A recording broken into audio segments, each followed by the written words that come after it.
So we've gone over a lot so far, including what the problem is, the potential solution, how swimmers move through the water, what creates speed, and what type of task can be used to build the skills that create speed. So how do you actually implement these ideas? Step one is decide what stroke you want to focus on. Step two is determine what goals you have for the set that you're creating. Think about the physical goals, the training outcomes you want, and then the skill development goals and the skills you want to develop. What's the structure of the set going to look like? What are the repetition distances? What type of intervals are you thinking? What type of volume are you thinking? What type of intensity are you thinking? And those should be reflective of the physical and the training goals that you've set earlier in step two. Now, what tasks are going to be most effective at helping you develop the skills that you want the swimmers to learn?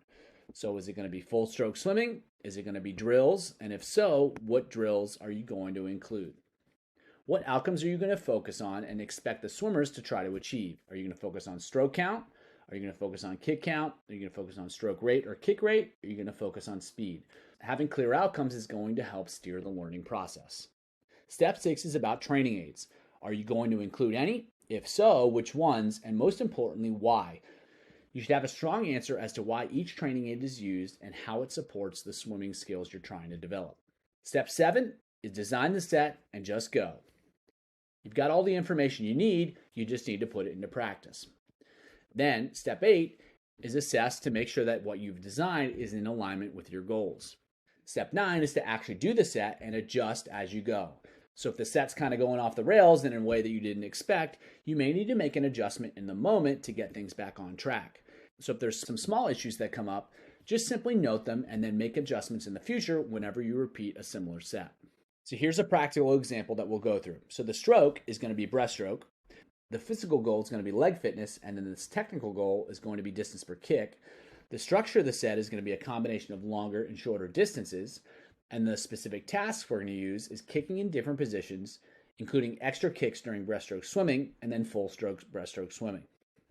The concrete goals, we're going to use kick counts, and we're going to descend speed as we go. The training aids we'll use are a snorkel and a kickboard.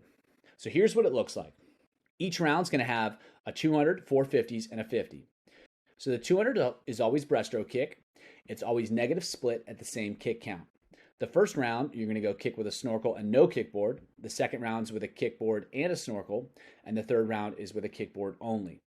The goal is to make each 200 faster. The purpose of the kick count is to establish consistency in creating propulsion. And by negative splitting at the same kick count, swimmers are going to be forced to create speed without giving up any efficiency. And by changing the snorkel and the kickboard, we're changing the position of the body so they have to learn how to be effective with kicking in slightly different positions. When it comes to the 450s, they're going to descend each set of 450s at the same stroke count and the same kick count.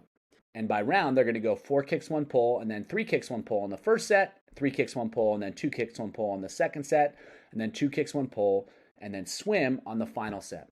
The purpose is to learn how to create speed with the legs within the rhythm of breaststroke.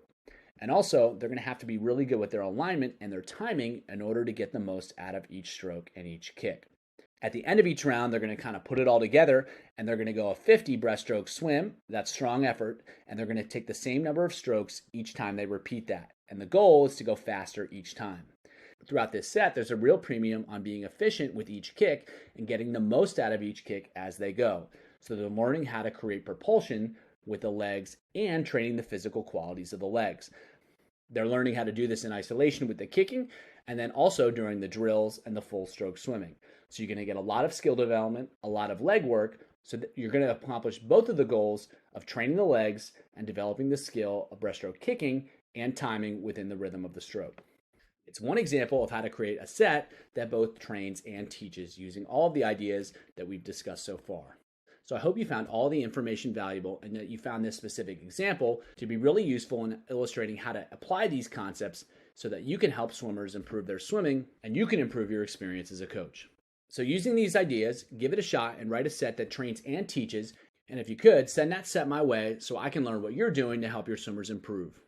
I'm always amazed by the ideas that other people come up with.